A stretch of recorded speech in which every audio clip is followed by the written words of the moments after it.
இயக்குனர் வினோத் இயக்கத்தில் விஜய், பூஜா ஹெக்டே, மமிதா பைஜு மற்றும் பலர் நடிப்பில் பிரம்மாண்டமாக உருவாகியுள்ள ஜனநாயகன் திரைப்படத்திற்கு அதிகாரப்பூர்வமாக தணிக்கை வாரியம் சான்றிதழ் தற்போது வழங்கியிருக்கிறது. அதற்கான அதிகாரப்பூர்வ போஸ்டரை தமிழ்நாடு முதலமைச்சர் விஜய் அவர்கள் தனது சமூக வலைதள பக்கத்தில் வெளியிட்டிருக்கிறார். அந்த போஸ்டரில் ஜனநாயகன் திரைப்படம் விரைவில் வெளியாக உள்ளதாகவும் குறிப்பிட்டிருக்கிறது. அந்த போஸ்டரில் அதேபோல் அந்த போஸ்டரில் மாண்புமிகு தமிழ்நாடு முதலமைச்சர் ஜோசப் விஜய் என்றும் குறிப்பிடப்பட்டுள்ளது.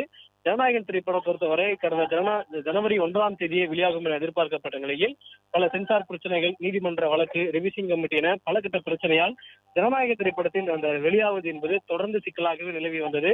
இந்த நிலையில் தற்போது கடைசியாக அவரது சென்சார் சான்றிதழானது கிடைக்கப்பட்டிருக்கிறது. ஜனநாயகன் திரைப்படத்திற்கு சர்டிபிகேட் கிடைக்கப்பட்டிருக்கிறது. இதனால் ரசிகர்களும் பட நிறுவனம் தற்போது மகிழ்ச்சி இருக்கிறது. இந்த திரைப்படம் மிக விரைவில் வெளியாகும் என்றும் படக்குழு அறிவித்திருக்கிறது. இதனால் ரசிகர்களுக்கு பெரும் எதிர்பார்ப்பை ஏற்படுத்தியிருக்கிறது.